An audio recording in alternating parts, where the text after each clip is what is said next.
안녕하세요. 오늘도 서연살롱을 찾아주셔서 감사합니다. 저는 경기도에서 아이 둘을 키우며 또한 일을 하며 그렇게 살고 있는 여성입니다. 결혼하고 나서 몸과 마음의 고난을 많이 겪었었는데 그때의 이야기를 해볼까 해요. 남편은 위로 누나가 한 명 있는데 바로 제 시누이가 되는 분이었어요. 처음 만났을 때부터 인상이 아주 강렬했어요. 내 동생이 도대체 누구와 몰래 연애할까 궁금해했었는데 너였구나. 결혼한다고 데려온 여자가 꼴랑 이런 수준이라서 나 지금 몹시 당황스럽네. 아, 내가 나이가 더 많으니까 말까도 되지. 아, 네, 그럼요. 편하신 대로 하세요. 앞으로 잘 부탁드릴게요. 저희가 친하게 지내며 좋겠어요. 뭐, 너는 내가 너랑 친하게 지내고 싶어 하는 걸로 보이니까? 와, 너 살면서 눈치 더럽게 없다는 소리를 많이 들었겠다. 네, 아니에요. 별로 그런 소리는 못 들어봤는데 제가 눈치 없이 굴었다면 죄송합니다. 근데 나 진짜 너 보자마자 소름 돋았잖아. 내가 고등학교 다닐 때 엄청 싫어했던 찐따하고 어쩜 이렇게 똑같이 생겼냐. 가족이라도 해도 믿겠어. 하지만 아니겠지? 너는 가족 하나 없는 청년을 고하잖아. 깔깔 웃는 시누이 앞에서 저는 정신이 혼미해져 있었어요. 예사를 둘러싸지 않은 인물이라고 남편을 통해 종종 들었던 이야기는 있었지만 상상 초월이었어요. 자기 누나와 성격이 전혀 다르지만 제 남편과 저는 대학 다니던 시절에 처음 만났죠. 다른 대학끼리 미팅하는 자리였어요. 이때 남편은 저와 연결이 안 됐었는데 주최자에게 제 번호를 받아서 며칠 후에 남편이 연락을 해왔던 거예요. 나를 만나보고 싶다고 과감하게 남편이 돌진을 해왔는데 제가 거절했어요. 부담스러웠거든요. 남편이 아니라 제가 처한 상황이었어요. 아르바이트도 2개 하고 있었고 장학금을 받으려면 코파 터지게 공부도 해야 했죠. 그 미팅도 펑크돈 친구 대신 급하게 대타로 나갔던 것뿐이에요. 대신 나가주면 밥 한 끼 사줄 테니까 그랬죠. 한 끼 사먹는 돈마저도 너무 소중했던 제였기에 연애는 사치였고 남편을 거절하는 마음이 안 좋았네요. 사실 저도 그 단체 미팅에서 남편을 눈여겨보고 있었기 때문이에요. 상황 때문에 어쩔 수 없이 엇나간 인연이었는데 그 후로 5년이 흘러서 우연히 다른 곳에서 재회했어요. 그 후 1년 가까이 지인으로만 지내다가 연인으로 발전했고요. 제가 시누이의 몸씨 좋지 않은 농담대로 가족이 아무도 없는 청년 고아 출신으로 보육원에서 자란 사람이었어요. 그럼에도 유격한 환경에서 자란 남편과 주제넘게 결혼하고 싶어졌어요. 평생을 함께하고 싶다는 마음이 쉽게 사라지지 않았죠. 결혼 후에는 남편의 가족에게도 무조건 잘 대할 것을 다짐했어요. 자기 누나하고 안 친해다며 남편이 늘 말해줬었으니 제가 대신 여자끼리 친해져 보겠다고 생각도 했고요. 그러나 살다 이렇게 무모한 사람은 처음 봤어요. 저를 두고 시부모님들이 고심하실 때도 시누이는 거품을 물면서 외쳤어요. 급이 안 맞잖아. 급이 뭐 줬던 고와 현을 집안에서 드린다는 거야? 엄마, 아빠 둘 다 정신 좀 차리세요. 잘난 며느리가 들어와야 우리 집의 분위기가 사는 거야? 업그레이드 해야지. 다운그레이드 하면 어떡하자는데? 머리부터 발끝까지 심히 고통스럽고 촌티가 흐르는 재량이라면서 진짜 받아들이는 건 아니겠지. 불쌍한 사람을 돕고 싶다면 불우한 이웃에게 성금을 내려주세요. 저렇게 빈털터리 아이를 받아들이지 마시고 부디. 시아버지는 지치신 듯 고개를 저으시고 시어머니는 당신 딸을 도와주고 싶나 하며 고개를 끄덕였지만 시누이의 반대에도 불구하고 저는 남편과 결혼에 골인했어요. 남편은 시누이보다 더 강경하셨기 때문에요. 아버지, 엄마, 확실히 말씀드릴 게 있는데 나는 이 여자 아니면 다른 사람과 결혼하지 않을 거예요. 독신으로 살면서 나이 들어가는 아빠를 보고 싶으시다면 그대로 반대하세요. 집안을 이어갈 남자라면 나는 아니라고 말하셨으니 내가 독신으로 살면 안 되고 결혼을 미루지 말고 진행시켜야 한다고. 시아버지는 조금 고집이 세신 분이었어요. 집안의 기둥은 딸이 될 수 없고 무조건 아들이어야 한다고 여기셨죠. 어차피 상의할 사돈도 없는데 왜 지체하느냐며 콩 구워 먹듯이 후딱 결혼을 해치워 버리자 하셨고 시어머니도 탐탁지 않은 표정으로 동의하셨습니다. 신우는 시댁거실 바닥을 나뒹굴며 발광을 했어요. 왜 내 말을 안 듣냐고. 내가 이걸 시키지 말라 했잖아. 왜 나를 무시하냐고. 저기 형님, 저는 조건은 많이 부족하지만 앞으로 기대에 부응할 수 있도록 열심히 노력하겠습니다. 지켜봐 주세요. 너 뭐야? 불난 집에 기름 부어놓는 거네? 뜻대로 되어서 지금 행복하냐고. 왜 너 따위가 내 올케가 될 수 있냐고. 지켜본다고 해서 내가 나한테 백화점 쇼핑 시켜줄 수 있는 로케가 될 수 있겠니? 새로 나온 명품을 깨끗하게 소개하고 있는 것만으로 척척박사가 될 수 있겠어? 내가 원하는 건 그런 올케인데 너는 고작 다이소 쇼핑밖에 안 하며 돈도 없어 고환영이잖아. 눈물이 찔끔 난 듯 지랄맞은 신우이가 무서워하는 게 아니라 서러워하는 거예요. 제 인격이 허무하게 고아로서 평가를 받는 사실이 가슴 아프네요. 앞으로 두고 볼 거라며 가만 안 두겠다고 말한 신우이에게 제대로 대꾸할 수 없이 고개를 숙였어요. 어쨌든 제가 굴러온 돌인데 그때 신우이를 상대로 대항하는 것은 상상조차 못했었죠. 성질이 급한 신우이는 놀랍게도 결혼한 상태였고 더 놀라운 것은 심플한 성격이었다는 것이었어요. 여기서 한 가지 놀라운 점을 덧붙이자면 신우이는 신부 앞에서 가면을 쓰고 가식을 부렸다는 사실입니다. 어서 오세요. 어제 야근을 해서 얼굴에 다크서클이 들어와 있고 아직 피로가 가신 것 같지 않은데도 자기 집에 들리겠다고 하니까 그냥 넘어가려 했어요. 지난달부터 계속 주말에 장인어른, 장모님을 뵈러 오지 못했잖아요. 이번 주말에는 꼭 들르겠다고 몇 일 전부터 생각을 하고 있었어요. 얼굴을 뵙고 인사하는 것도 당연한 도리죠. 우리 자기가 왜 이렇게 신경을 쓰시는지. 정말 효자 사위네. 그렇지요. 엄마, 가장 잘 사위를 둔 사람이 내 엄마란 말이지. 우리 귀염둥이 옥혜도 그렇게 생각하는구나. 신우이의 질문을 받으신 시어머니께서는 활짝 웃으시며 맞장구를 쳐주셨고 나는 대체 무언가를 해야겠다 싶어서 깎고 있는 과일을 둘 다 말고 얼어붙어 있었지요. 그랬더니 잠시 후 시어머니께서 팔꿈치로 옆구리를 퍽 치셨어요.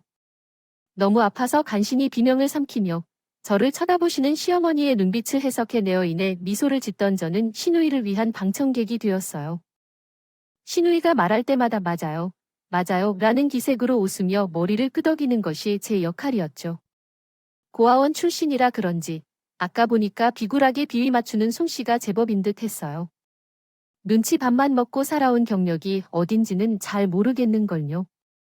내가 자란 곳은 고아원이 아니라 보육원이라는 거죠. 그게 그거라도 쓸데없이 내 말에 토달지만 고한연 주제 어디서 나랑 맞붙어야 한단 듯이. 그리고 너, 내 남편한테 이상한 소리라도 짓거리는 날에는 정말로 내 손에 죽는 거야? 제 코앞에 들이밀어진 신우이의 꽉 쥔 주먹을 보며 저는 눈을 내리 깔아야 했어요. 바로 근처에 계십니지만 성질 험하게 부리는 자신의 딸을 나무라시키는 대신이 상황을 안 보이시는 척, 안 들리는 척 단청을 부리셨어요. 2대1인데 어쩔 수 없었죠. 서열까지 낮은 제가 무조건 숙이는 거였을 거라 기대했지만 심해부가 신우이의 성격 파탄을 알지 못하는 것은 아니었어요. 반 정도만 아는 듯 했어요. 성질이 있다는 건 알고 있지만 그렇게까지 못해 병나 의심질을 할 줄은 몰랐지요. 심해부는 인물도 괜찮았고요. 시부모님의 표현에 의하면 그 집안은 별로더라도 본인 능력은 뛰어나고 성공가도를 밟으려는 적절한 경우였어요. 신우이는 결혼한 게 자신의 생은 최고라며 자랑을 떨었고요. 아무튼 최대한 심해부와 접점 없이 지내는 것이 신우이의 마음을 거슬러 생각했는데 신우이가 못된 행동으로 몇 번이고 상처받았지만 참았어요. 그런데 결혼 반년 만에 임신했어요. 예상치 못한 일이라서 유효가 안 서가 테스트해보니깐 병원으로 급히 달렸어요. 임신한 지 13주. 정말 놀랬단 말이에요. 생명이 자리 잡고 있는 것이 신기해서 실감이 잘 안 나더라고요. 남편과 함께 기뻐했지요. 그때 서로 무슨 느낌인지는 거의 기억이 안 나요. 흥분한 상태였나 봐요. 마침 이틀 뒤에 시댁 식구들과 새로 생긴 고깃집으로 가기로 한 날이었고 장아찌를 먹다가 헛구역질을 하고 말았어요. 갑자기 냄새가 이상하게 느껴지더군요. 맞은편에 앉은 시누이가 놀라 이렇게 말했었어요. 왜 밥상 앞에서 이상한 소리를 내냐? 임신한 거면 입덧하는 게 아니고 그게 뭐라고. 그로부터 시누이가 이미 있는 비웃음 가운데 조롱을 살살 했어요. 그런데 어쩌면 제게들은 나는 입모양으로 다가오지 않아서 그렇지. 뭐라고 전달하려고 노력했지만 울컥해서 나도 모르게 토해버리고 말았어요. 임신해서 입덧하는 것이 맞아요. 엊그제 병원에 갔더니 13주가 되었다고 하더라고요. 조금만 더 기다렸다가 말씀드릴 생각이었는데 이렇게 밝혀서 죄송해요. 잠깐, 지금 내가 임신해서 한 거 맞다고 하니까 시누이가 펄쩍 뛰었어요. 젓가락도 놓치면서 크게 놀라더라고요. 그 엄청난 반응에 나도 따라 놀라서 몸이 움찔했을 정도였어요. 돌발적으로 임신 사실을 밝혀버린 탓에 남편이 서둘러 수습하면서 시어머니의 질문 세례를 받았나 보다. 진땀을 뺐어요. 너무 미안했는데 남편이 괜찮다는 의미로 제 손을 꼭 잡아줬어요. 그 손이 든든해서 저는 미소가 지어졌는데 실수를 깨달으면서 눈이 마주치고 있었을 때 미소가 싹 가셨어요. 시누이가 진짜 사람을 죽일 듯이 살벌한 눈빛을 하고 있었거든요. 특히 심여부가 축하해 너무 잘 됐네. 둘에게는 금방 축복이 찾아왔구나라고 말했을 때 우리는 결혼한 지 이제 2년이 다 되어가지만 소식이 아직 없었는데 우리도 기다리다 보면 축복이 찾아올 거라고 성급하게 결론 내지 말았어요. 그리고 시누이는 입술을 꽉 깨물었다가 놓는 모습을 보고 말았어요. 시어머니께서 은근슬쩍 시누이를 향해 눈치를 살피는 것을 확인했고요. 그걸로 눈치를 챘죠. 아직까진 직장 생활하느라 도리노 없어 보였는데 그게 아니었구나. 시누이는 임신 중이었고 뜻대로 안 되고 있는 거였구나. 괜히 마음을 건드릴 수 있는 일은 하지 않기로 했어요. 다만 시누이의 어떤 말 때문인지 제가 눈치를 챈 것 같아요. 아직 할 말도 안 했는데 상대방이 막 새어나왔거나 불길한 듯한 수습한 말투를 했다면 나는 일단 말이 없었어요. 그리고 이건 목미 13주의 임신 사실을 알아갖고 나면 나에게 제법 신경 쓰는 일인 것 같아요. 그게 왜냐면 13이 얼마나 불길한 숫자인지 모르면 하지만 13주 차인데 임신 사실을 날짜에 맞춰 밝혀졌는데 참 완벽하게 불길하게 맞아떨어지네. 그런데 내가 임신한 줄로 말하는 거냐? 너 엄마 모가지 왜 그리 빳빳한 거야? 우리 집에 기생하는 주제를 들이밀려 해? 당장 모가지 꺾어버리고 내려 시누이는 제 머리칼을 잡고 있었어요. 그에게 버티되도록 했어요. 이때 거실에 앉아 계셨던 시어머니와 눈이 마주쳤어요. 그러자마자 고개를 휙 돌려서 저를 외면하시는 것입니다. 부엌 쪽에서 벌어진 소동을 알지 못하실 때와 같이요. 그 모습을 보니 힘이 빠져버렸고 좌절감이 들었습니다. 시누이가 제 머리를 아래로 숙이게 만드는 것을 막을 수 없었어요. 앞으로 자기하고 감히 눈도 마주치지 말라면서 으름장을 놓는 시누이에게 저는 완전히 질려버렸어요. 남편이 어째서 시누이를 두고 똥이 무서워서 피하는지 더러워서 피한다고 했더라는 씁쓸한 말을 이해했고 제가 아무리 며느리의 도리를 열심히 지켜봐도 시어머니께서는 무조건적으로 딸을 위하시는 분이라는 것을 철저하게 깨달았죠. 저는 엄마가 없어서 시어머니를 보며 그 결핍을 채우려고 했었던 것 같아요. 제가 시누이를 앞서 나갈 수 없다는 사실에 씁쓸해졌고 제 시간과 노력을 다 쏟아가며 굳이 시댁에 발걸음을 하고 싶지 않아졌고 이런 마음을 남편과 나눴어요. 아주 솔직하게 밑바닥을 다 털어놓지는 않았지만 임신 때문에 컨디션 조절이 쉽지 않다는 핑계를 주로 댔네요. 남편은 저를 이해해 주었고 저는 이전에 비해 눈에 띄게 시댁과의 접점을 줄여가게 됐어요. 시어머니께서 굳이 저를 차리시며 불러도 먼저 가지 않았고 시누이는 그런 저를 싸가지 없는 년이라고 칭하며 제 욕을 시어머니께 엄청나게 했습니다. 제가 시댁에 들어선 줄도 모르고 제에 대해 없는 이야기도 지어내며 시어머니께 제 욕을 하는 시누이를 제가 보고 말렸어요. 그런데 시누이는 정말 뻔뻔하여 사과조차 하지 않았어요. 저도 엎드려 절 받기 싫다는 생각으로 시누이에게 안 따르고 있었고 그로부터 며칠 후에는 엄청난 일을 겪게 될 줄도 모르고 그때까지는 퇴원했죠. 다름이 아니라 저는 유산이라는 아픔을 겪었어요. 오늘은 아마 아기의 성별이 나온다는 기대를 갖고 기쁜 마음으로 검진을 받으러 갔던 날이었는데 저를 기다리고 있는 건 슬픈 소식이었어요. 믿기지 않았고 정말 미쳐버린 줄 알았어요. 감정을 제어할 수가 없어서 목을 놓고 울었고 그런 모습을 본 남편도 함께 눈물을 흘렸어요. 다 내 탓이야. 내가 부족한 엄마라서, 내가 바보 같아서 허무하게 우리 아기를 떠나보냈어. 오빠 미안해. 내가 멍청하지만 않았어도 우리 아기는 아직 살아있었을 텐데. 그러한 말을 하며 남편은 저를 위로해 주었고 저는 그 위로를 받으며 간신히 정신을 다잡을 수 있었어요. 저희 부부에게 처음 찾아온 그 가엾은 생명은 먼저 하늘나라로 가서 자기 부모가 어떻게 사는지 지켜보라고 생각하니 그나마 힘을 낼 수 있었어요. 수술은 끝났고 병실에 누워있는 때였어요. 저 혼자였는데 시누이가 휴대폰으로 동영상 촬영을 하면서 들어왔어요. 여기 카메라 보고 손질문 들어줘. 얼굴 부은 거 장난 아니네. 엄청 울었나 봐. 웃기세요. 자기 조카가 태어나지도 못하고 하늘로 떠났는데 이게 웃기세요. 그리고 찍지 마세요. 저 찍으셔도 된다고 저는 동의한 적 없어요. 나도 울 조카가 얼굴도 보기 전에 굿바이에서 너무 슬퍼. 근데 그거 다 너 때문 아니야? 격떨어지는 유전자 바꿔서 우리 집안 핏줄이 태어날 수 없기 때문에 그 이치를 따라서 이렇게 된 거 아닐까? 뭐라고요? 말 가려서 하세요. 할 말이 있고 안 될 말이 있는 거예요. 이게 어디서 소리를 질러 너보다 내가 공부 더 많이 한 사람이거든. 어디서 나한테 후계질이야. 아, 그러세요. 이게 배울 만큼 배운 사람이 할 수 있는 행동이라는 거죠. 떳떳하시다는 거죠. 그럼 지금 찍고 있는 그 영상 아주버님한테 보내도 되겠네요. 그만 찍으시고 어디 한번 보내보세요.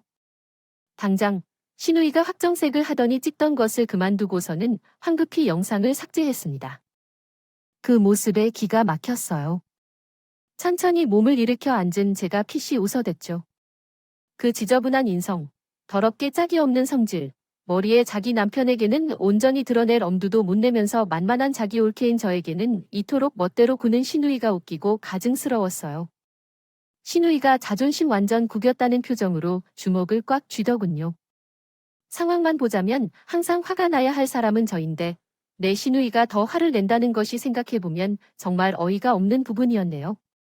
집불 가진 것 하나 없고 결혼으로 편하게 살고 싶어서 작정한 고한연 주제에 내가 감히 남편을 걸고 그딴 망발을 짓거려 글쎄요. 망발을 짓거리는 건 늘 제가 아니라 형님이시잖아요. 너 오늘 성질 좀 드러낸다. 뱃속 아기 잃고 보니까 눈에 뵈는 게 없다는 거니 그럼 앞으로도 계속 눈에 뵈는 게 없이 살겠네? 네가 다시 임신할 일은 없을 테니까 왜냐하면 내가 오늘부터 물 떠놓고 기도할 거거든. 못 베어먹고 아무것도 가진 것 하나 없는 주제에 우리 집안에 기생하는 고아현이 제발 우리 집안 삐뚤 못 가지게 해달라고 내가 하늘에 빌 거야. 그때 시누이를 보면서 딱 이 단원만 떠오르더라고요. 천하의 못된 년, 정말 이렇게 심포가 못 될 수는 없었어요. 제가 분노에 찬 눈물을 글썽이는 걸 보면서도 시누이는 깔깔거리며 비웃었고 경쾌한 걸음으로 병실을 빠져나갔죠. 예고도 없이 뱃속 아기를 떠나보낸 충격과 허망함으로 괴로워하고 있던 저에게 시누이의 만행은 엄청난 기폭자가 되어주고 말았어요. 도저히 용서가 안 되더군요.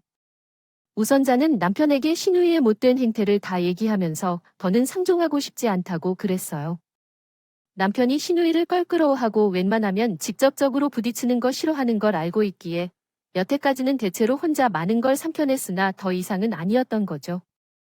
분노한 남편이 시누이와 전화로 싸우다가 아이의 시누이를 찾아갔어요. 제가 그 현장에 없어서 정확한 건 모르겠지만 남매가 격렬히 설전을 벌이고 있는 와중에 심해부가 귀가를 했대요. 그러자 시누이가 바닥에 엎어져서 갑자기 대성통곡을 시작했고요. 남편이 전말을 설명했지만 시누이가 앞에서 오열을 하고 있어서 그런 것 같아서 심해부는 마음 불편한 표정으로 동생의 누나에게 이러면 안 된다며 남편을 나무랐다네요. 남편은 분이 안 풀려서 씩씩하게 집으로 돌아왔어요.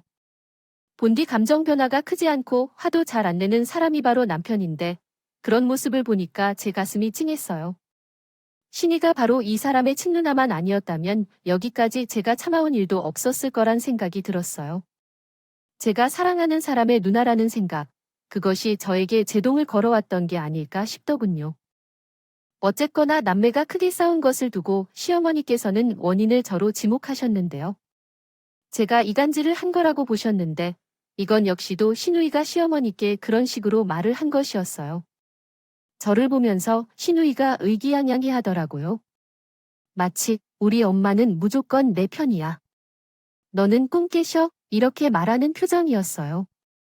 하지만 그런 것에 이를 비하기에는 제가 너무 많은 과정을 지나왔기 때문에 그냥 피식 웃어졌네요. 시어머니께서는 불란일을 일으켜서 죄송하다고 정중히 사과드렸고요.